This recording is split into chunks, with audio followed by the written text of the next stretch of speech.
حافظ عماد الدین اسماعیل بن عمر متوفی 774۔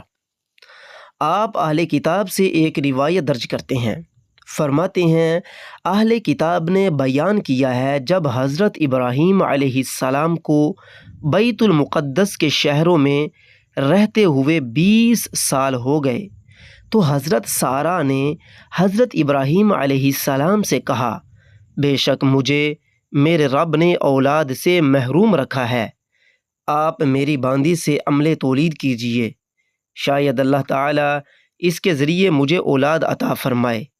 جب حضرت سارہ نے حضرت ابراہیم علیہ السلام کو حضرت ہاجرہ ہبہ کر دیں اور حضرت ابراہیم نے ان کے ساتھ شب بسر کی تو حضرت ہاجرہ ان سے حاملہ ہو گئیں۔ جب سے ان کو حمل ہوا تھا وہ حضرت سارہ پر فخر کرنے لگی تھیں۔ حضرت سارہ کو ان پر رشک آتا تھا۔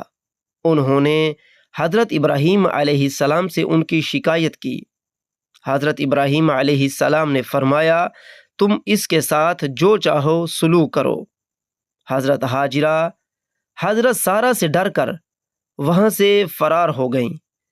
وہ ایک چشمے کے پاس پہنچیں تو ایک فرشتے نے کہا، تم ڈرو مت، اللہ تعالیٰ تم سے جو بچہ پیدا کرنے والا ہے اس میں بہت خیر ہے، اور ان کو واپس جانے کا حکم دیا اور ان کو یہ بشارت دی کہ ان کے ہاں بیٹا پیدا ہوگا اور تم ان کا نام اسماعیل رکھنا۔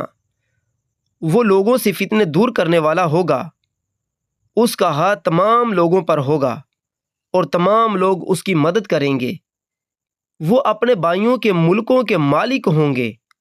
حضرت ہاجرہ نے اس پر شکر ادا کیا اور یہ بشارت حضرت ابراہیم کے بیٹے سیدنا آخر الزمان نبی محمد صلی اللہ علیہ وسلم پر پوری ہو گئی، کیونکہ آپ ہی تمام بلاد عرب کے سردار تھے اور شرق و غرب کے تمام ممالک میں آپ کا دین پھیل گیا، اور اللہ تعالیٰ نے آپ کو اس قدر زیادہ علوم نافعہ اور اعمال صالحہ عطا کیے کہ پچھلی امتوں میں سے کسی کو اتنے علوم اور اعمال صالحہ عطا نہیں کیے تھے، اور یہ صرف اس وجہ سے ہے کہ آپ کو تمام رسولوں پر فضیلت حاصل ہے اور آپ کی رسالت میں کمال برکت ہے، اور آپ کی نبوت تمام روئے زمین کے لیے ہے۔ جب حضرت ہاجرہ واپس آ گئیں اور حضرت اسماعیل پیدا ہوئے تو اس وقت حضرت ابراہیم کی عمر مبارک 86 سال تھی، اور وہ حضرت اسحاق کی پیدائش سے 13 سال پہلے پیدا ہوئے، یعنی حضرت اسماعیل علیہ السلام اسحاق علیہ السلام کی پیدائش سے 13 سال پہلے پیدا ہوئے۔ امام ابن سعد نے روایت کیا ہے کہ اس وقت حضرت ابراہیم علیہ السلام کی عمر 90 سال تھی، اور اس کے 30 سال بعد حضرت اسحاق علیہ السلام پیدا ہوئے۔ گویا کہ روایات میں یہاں پر اختلاف ضرور موجود ہے، کیونکہ یہ زیادہ تر مواد ہمارے پاس اسرائیلی مواد ہے، اور مقصود یہ ہے کہ حضرت ہاجرہ علیہ السلام کے ہاں حضرت اسماعیل علیہ السلام پیدا ہو گئے تو حضرت ہاجرہ پر حضرت سارہ کی غیرت بہت زیادہ ہو گئی، اور انہوں نے حضرت ابراہیم سے یہ مطالبہ کیا کہ وہ حضرت ہاجرہ کو ان کی نگاہ سے دور کر دیں۔ پھر حضرت ابراہیم حضرت ہاجرہ اور ان کے بیٹے اسماعیل کو لے کر روانہ ہوئے۔ اس وقت حضرت اسماعیل دودھ پیتے بیٹے تھے۔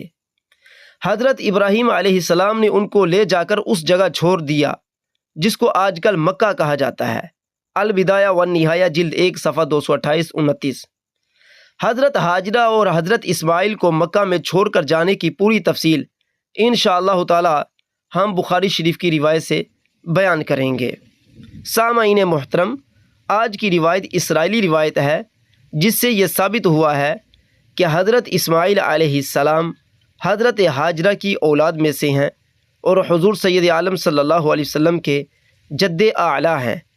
اللہ جل جلالہ ہمیں انبیاء علیہم السلام کے طریقے اور آپ کی سیرت پر عمل کرنے کی توفیق عطا فرمائے۔